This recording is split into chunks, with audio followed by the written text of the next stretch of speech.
किन फर्जी दस्तावेजों के जरिए एनजॉन कॉम ने किन किन लोगों का इलाज किया और क्या उसके इलाज के दौरान ही इन लोगों की मौत हुई। फिलहाल पुलिस के सामने जो आंकड़ा मौजूद है 7 लोगों की मौत हुई है। वहीं अस्पताल प्रबंधन का कहना है कि कुल 2 से 3 लोग थे जिनकी मौत हुई, जिसका जिम्मेदार हो सकता है डॉक्टर होगा। लेकिन अस्पताल अब इस दामों के इस मिशन अस्पताल में लोगों के कार्डियोलॉजी विभाग में हुई मौत के मामले में अब कई तरीके से जांच शुरू हो चुकी है। एक तरफ जहां पुलिस ने एफआईआर दर्ज करके आरोपी एनजॉन कॉम यानी डॉक्टर डेथ को गिरफ्तार कर लिया है, वहीं दूसरी तरफ जबलपुर की जो डॉक्टर्स की टीम है वो इस मामले में जांच कर रही है कि किन फर्जी दस्तावेजों के जरिए एनजॉन कॉम ने किन किन लोगों का इलाज किया और क्या उसके इलाज के दौरान ही इन लोगों की मौत हुई।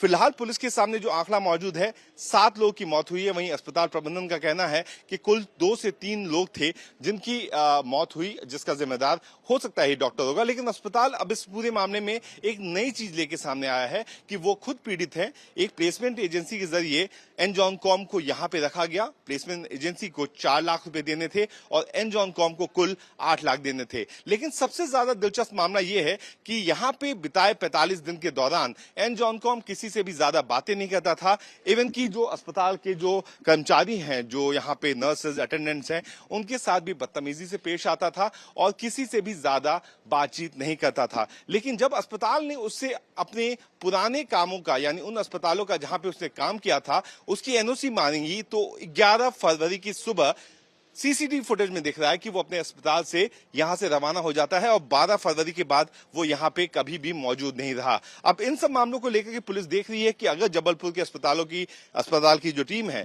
उसने इस बात का जिक्र किया कि इसके कारण ही लोगों की हत्या हुई है, तो हो सकता है कि आने वाले दिनों में पुलिस धारा जो आईपीसी की 304A होती थी यानी गैर इरादा हत्या की धारा, उसे भी दर्ज कर सकता है। डॉक्टर जो आरोपी डॉक्टर है, डॉक्टर नरेंद्र जॉन कैम, इनको प्रयागराज से हमारी टीम ने गिरफ्तार किया है और कल रात से ही हमारी टीम इस पे काम कर रही थी और हमारी 3 टीमों ने इस पर काम किया है। और इसमें से एक टीम जो प्रयागराज की लोकेशन पर रवाना हुई थी, वहाँ से इसको हमने एक टाउनशिप से गिरफ्तार किया है और वहाँ से जो भी डॉक्यूमेंटेशन और चीज़ें बरामद हुई हैं वो साथ में इसको लेकर आ रहे हैं। और प्रयास यही होगा कि एक बार इनसे पूछताछ की जाए और पुलिस रिमांड भी लेके डिटेल से इनसे ठीक से पूछताछ की जाए और उसमें क्या क्या चीज़ें सामने आती हैं उनको इन्वेस्टिगेशन में शामिल किया जाए। तो कैसे पहुंची पुलिस? बहुत सारे सूत्रों से हम लोग लगातार संपर्क में थे जी कि इनके वेयर अबाउट्स कहाँ के हैं।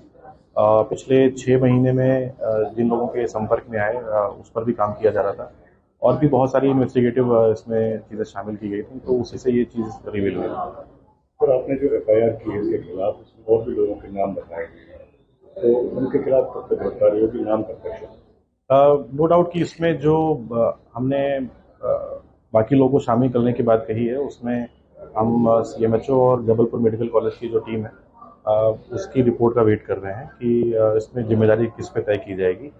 अस्पताल प्रबंधन पर जो इसको हायर करने का वो था अधिकार, वो उन्होंने बताया है कि किसी आउटसोर्सिंग एजेंसी को दिया हुआ था। तो नो डाउट कि उसको भी हम अपनी इन्वेस्टिगेशन में शामिल कर रहे हैं। अगर यहाँ पर इन दोनों ही पक्षों से लापरवाही हुई है तो नो डाउट कि उनको इसमें अपराध में शामिल किया जाएगा।